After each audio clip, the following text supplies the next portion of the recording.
Oh, welcome back to the Real Kens TV. You know what I mean? Now, oftentimes, man, in jail, prison, what have you, you got these COs, man, that really get beside themselves. You know what I mean? Because they have a badge, they have a radio, so they really feel like that they're this tough guy, this aura that they give off. They really get to believing that they really tough like that. You know what I mean? So I'm gonna give y'all a situation, a scenario in which you know inmate tested their toughness, if you will. Particular situation, I was in the county jail, man. I was unfortunately waiting to get sent to prison, man. Ain't nothing cute about that. Ain't nothing fancy about it, man. Stay out of prison. Stay out of the whole system. You know what I mean? That you don't get no stripes for that bullshit. But nevertheless, I was in the county jail and you may be sitting in the county jail 30, 60, 90 days or longer waiting to get sent off. Well, this particular county jail that I was in, they had these tablets. Now the tablets is for the inmates, quote unquote. It's a privilege for the inmate. It's not a privilege, just another way for the jail to make money. You know what I mean, because they charge $30 a month for the tablets. Now on these tablets you can listen to music. I think now at this point you can download movies, but I think that's extra money. And then you can make phone calls on the tablets. You dig? So they had these tablets. So at the end of the night, you used to have to put your tablets on the charger, on the charging port. Well, the charging port, you had to take it down to the CO. He would hook it up to the charging port rather, report that you had, turned your tablet in, just to make sure everything was on the up and up so no one got a hold of your tablet. So it was this one CO. I want to say his name so bad. I want to say his punk ass name so bad, but I won't. You know what I mean? I won't say his name. Ah, he thought he was tough. He was really a tough guy. And let me paint a picture for you all. You know what I mean? In this particular jail, it was 4 units upstairs, and it was 4 units downstairs. Everything's see-through, everything's glass. Then downstairs, you had a guard's tower in the middle where the CO, that was his desk. It was like a tower. You know what I mean?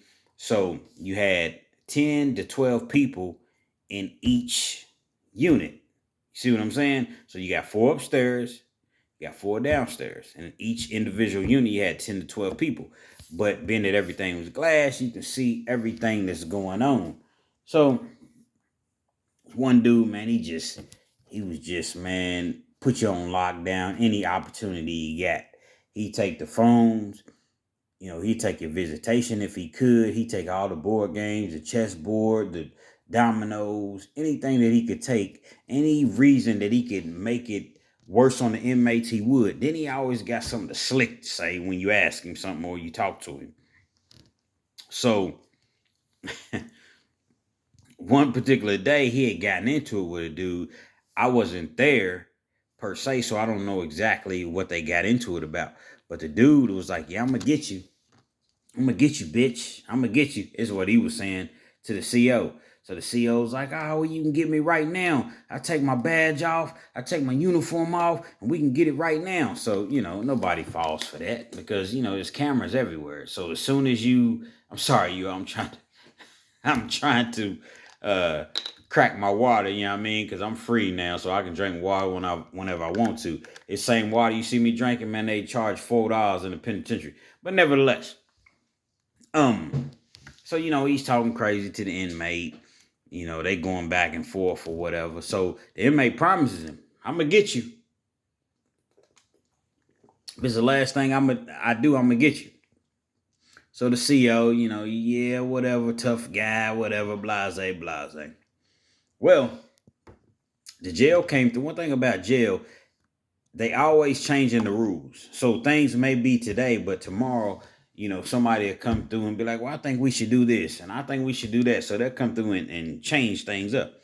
So they came through and they changed the rules and said that for now on, when you turn your tablets in at the end of the night, they have to put the tablets in an individual room by themselves. I don't remember if somebody's tablet got stolen or mixed up. Someone took someone's tablet, so it was something like that. So they said when the tablet's on the charging port, you have to take them in a room.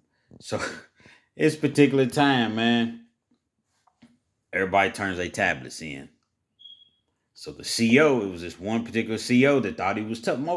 Damn near all of them think they tough for real, but some of them are tough. They beat your ass. I'm gonna tell you a story about that later on.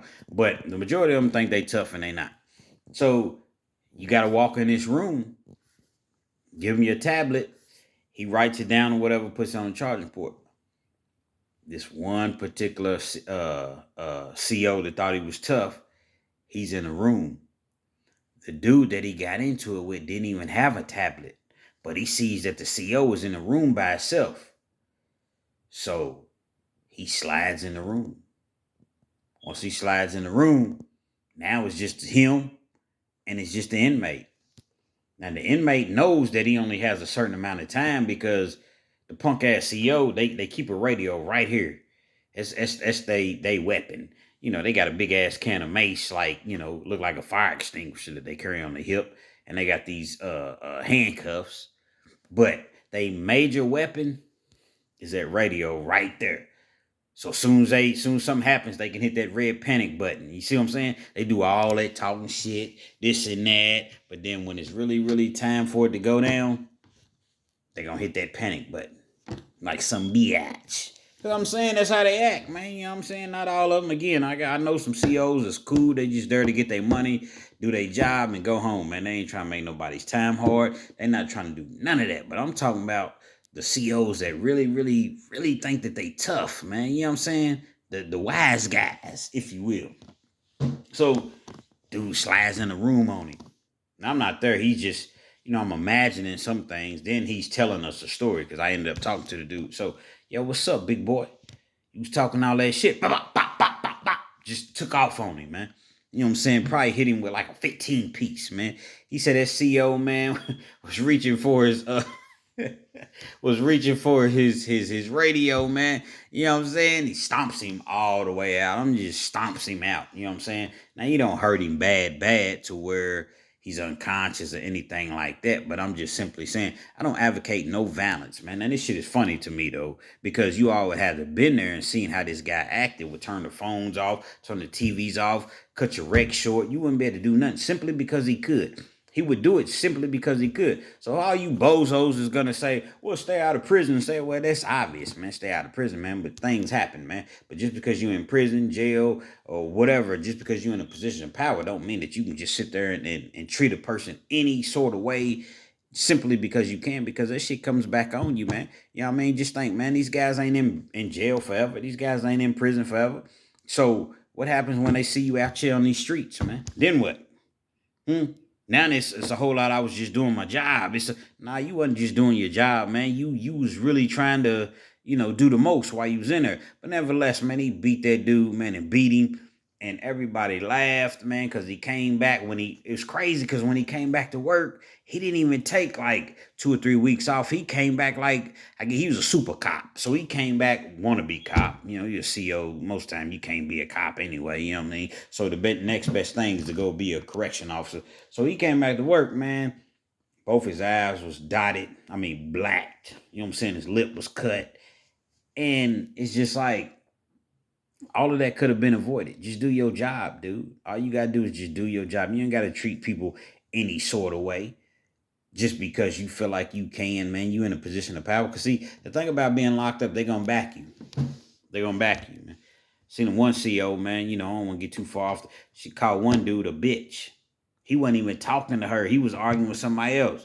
She gets on the little intercom. She tells him, sit down, trying to figure out what's going on. He didn't say nothing disrespectful to her. Not seeing this. She was like, you sit down, you little bitch. He was like, fuck you, whore. Guess what? They came back and took him to the hole, man. You know what I'm saying? So a lot of times, man, these COs, they know that the people, regardless of what is said, they're going to have their back. So sometimes, man, I don't suggest it, but sometimes you got to take matters into your own hands, man.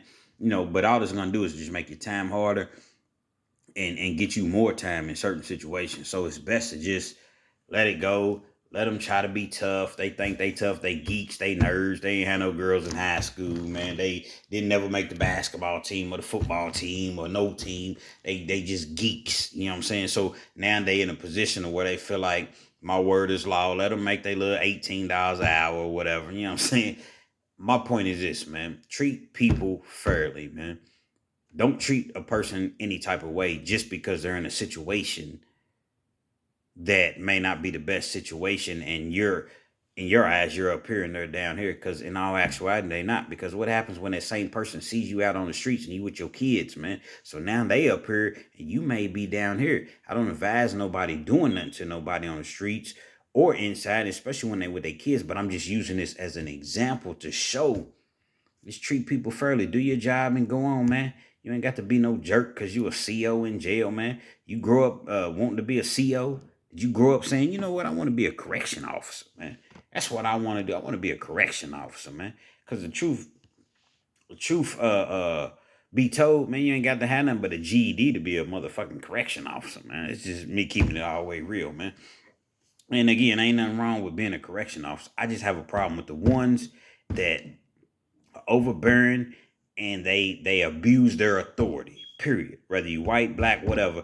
I have a problem with the ones that abuse their authority. I understand, stay out of prison if you don't want to deal with that. I understand all of that stuff. But things happen in life, and you just deal with them. But you still treat people accordingly, man. Real Kens TV, man. The Real Kens TV, man. Like, share, comment, subscribe, man. You know what I mean? Hit that notification bell, man. We trying to get this channel off the ground, man. I'm hitting y'all with the real. I'm not hitting y'all with no fake prison stories. I'm not hitting you with no absurd prison stories. I've watched some of these other prison channels, and I'm not knocking nobody, but man, a lot of these people exaggerate, man. That's why it's the Real Kens TV, man. I'm giving you the real, what really, really goes down in prison. You're not gonna just have stories after stories after stories after stories as far as miraculous stories. You know what I mean? So I'm gonna give you the real, man. That's all I can do, man. Holla back.